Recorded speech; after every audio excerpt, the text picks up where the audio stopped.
Hey everyone, I'm Steph and welcome to my channel, Stylish Dunk.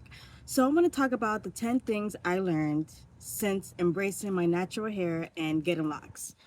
First and foremost, I want to talk about how this whole thing started. The first thing I learned is that it was not such a good idea getting a relaxer at the age of 9. I got a relaxer in my hair at 9 years old. So I'm not going to play the blame game. All I know is that it's nobody's fault. We only know what we know. So I'm sure at the time when the relaxer was put in my hair, we didn't have that information out at the time that relaxers were linked to reproductive issues, linked to brain tumors, linked to a whole bunch of health issues. So at the time when the relaxer was put on my hair at the age of 8, 9, that information wasn't out there. So I'm not gonna blame anyone, for that. But I will tell you that that's when it all started. That's when the brainwash started of me thinking that there was something wrong with my hair. Like if my hair wasn't in a relaxed state, that there was something wrong with it.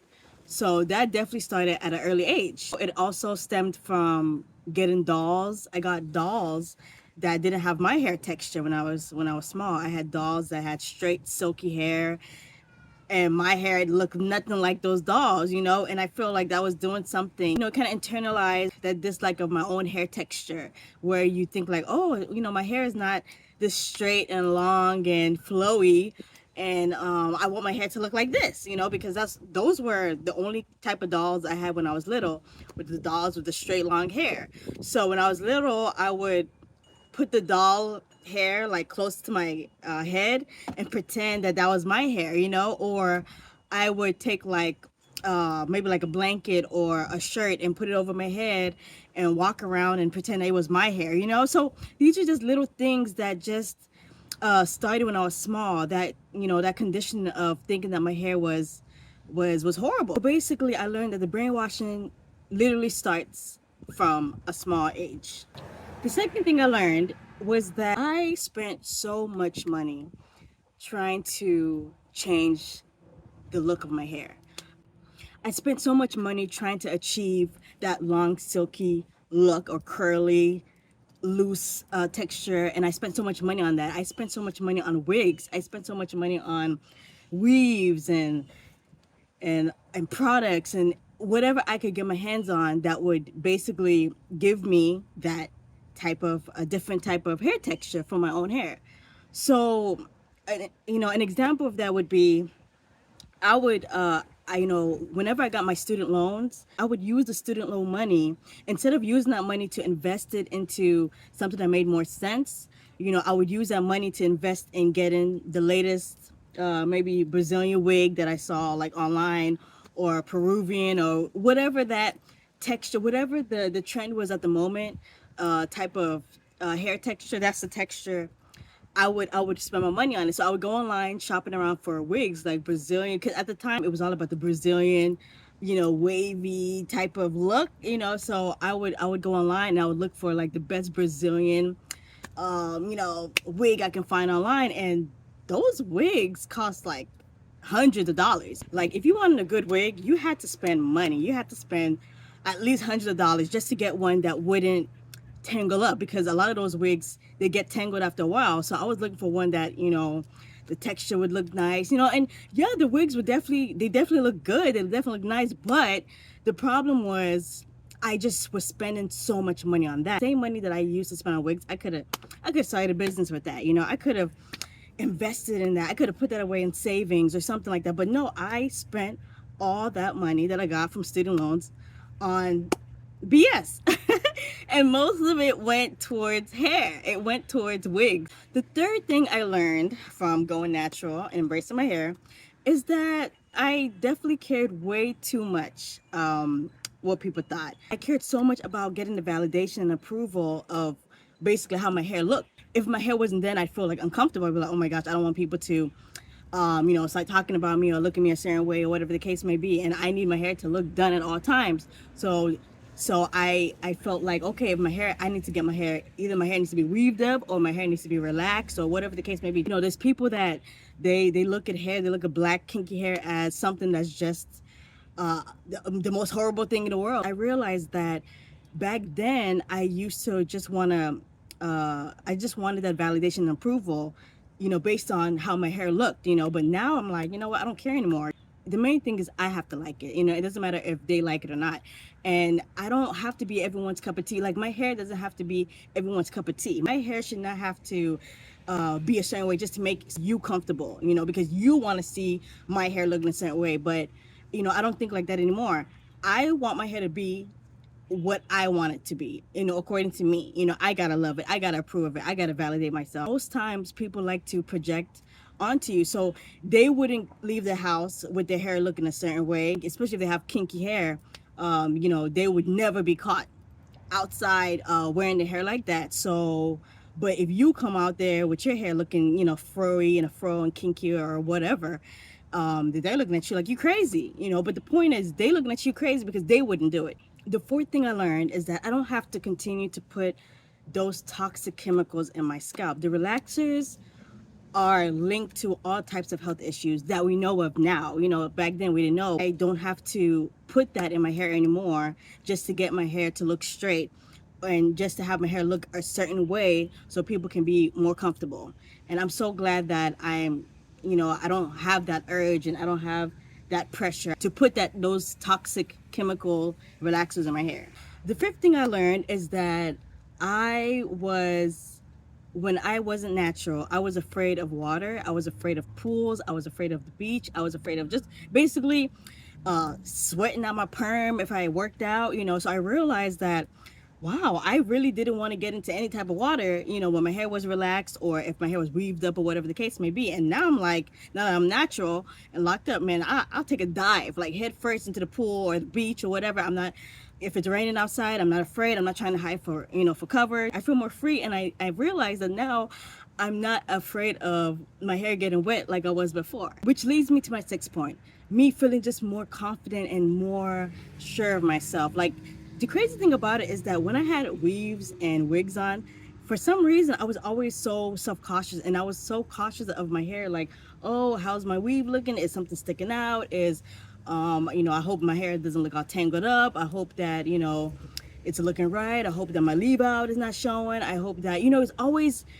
was always every little thing. Whenever I had weaves or perms or whatever, I always worried and concerned about how the weave or my hair looked, But after going natural and after just embracing my hair, I'm like, I don't give a damn. I basically care less now that my hair is natural. I'm more free. I'm more like, I don't worry as much like I used to. I'm not so stressed out. Like whenever I go out, I'm not thinking, oh my gosh, like I hope my tracks are not showing in the back of my head, like all types of stuff like that. The seventh thing I learned after embracing my natural hair is that I realized the media and the hair care industry thrives on our insecurity. They want us to continue buying the product. So obviously there's always something wrong with how you look. There's always something wrong with your hair. There's always something wrong with your skin. There's always something wrong with your, like, if you feel confident about yourself or you embrace yourself or whatever, you're going to buy less products because you don't really need them. It makes them rich, obviously. It gives them money. So I realized that because of all the issues and insecurities that I had about my hair, I basically forked out so much money, and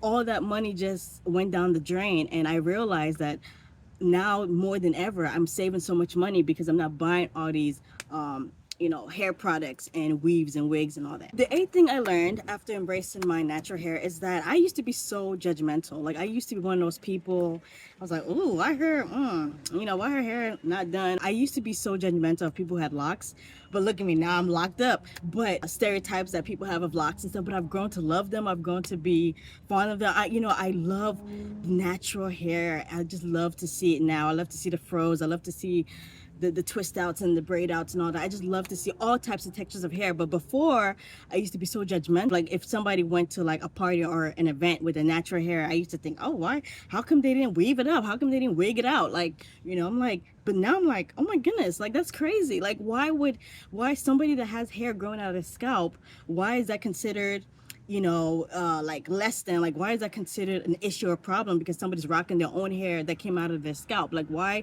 do you have to go to a party or an event and have to be weaved up and have to be wigged up or have to be relaxed out? You know what I mean? So so that changed. The eighth thing I realized is that why why does natural hair offend certain people? Like, for example, the corporate world, they want your hair to look a certain way, right?